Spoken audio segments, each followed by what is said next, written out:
What's up, everybody? It's Pops with Third Gen Aquatics. We got Garrett What's up, guys? on the camera. I wanted to show, I did have a part of a conversation in another video where I talked about a Matten filter. And the Matten filter is essentially a filtration piece of foam. Usually it's foam, it's an inch, half, 2 inch thick or so. And you want like a low porous count, high porous count, because you want to be able to filter out all the stuff going through that. Now this filter here, I got one, and you know what, I want to say Temu. No, I know, oddly enough, but I want to say that's where I got it from. And I cut the thing down. It fit perfectly inside this tank. Now this is a quarantine tank for Grady's fish, but I needed some sort of filtration for it because I didn't, they had to be down here for a little while, and I needed to aerate. But I also have, when I did this, I have space now behind this for the heater, so it's not visible from the front or the sides. But if you go all the way into the back over top, you can see the heater sits in this chamber back here, right there. Yep. And then this is PVC pipe that I put a Y on the bottom, brought it up for a riser, drilled a hole in the top. So right up here, I drilled a hole in the top. Yep.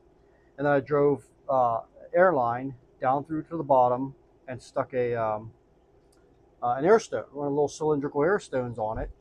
Turn the air up on my system. I have all the way going around the room, and boom, just like that, it's putting a pretty good amount of flow out over top of that, and it draws back in from the bottom. Yeah. So all of this water is being pulled through that filter and then pumped back over.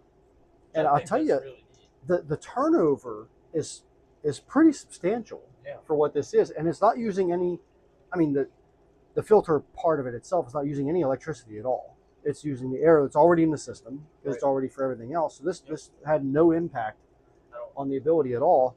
Now the heater, that added a little bit to it, so that there was a little bit more to be done with that, just to make sure that it didn't get too cold, because I do have some cooler air blowing into the room to try and keep some temperature control. It is hot. Yeah. I've got my tank shirt on. It's hot. In my basement too.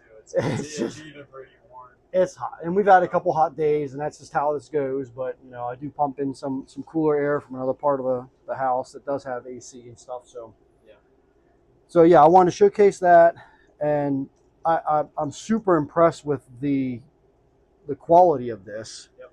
As again a DIY project. Yeah. It's money saving DIY. Yeah. That's the way we roll with things, and if you can do it, you might as well, right? Yeah, and then tell other people about it too. Yeah, exactly. It's fairly quiet compared to everything else too. There's some overhead filter behind me is significantly louder. Yeah. With everything splashing around in that, but this thing's been great, and it's growing on me a lot more as we've gone through this. Again, nice rimless tank. You don't want to hog it all up with all kinds of stuff. Now maybe I would do this in black so it'd be less noticeable. Right. And if I did it on a grander scale, for a larger tank, I still think you get a pretty good amount of flow with it. Yeah. Cool. So on that note, that's a Matten filter DIY. And, let me know if you guys want me to do a build on that. I could probably do one on a different tank. We'll do a little build on it and see what we get with it. I got a 10 gallon, I could probably use it. So, all right, that's us signing off on this one. Catch you guys next time. See you.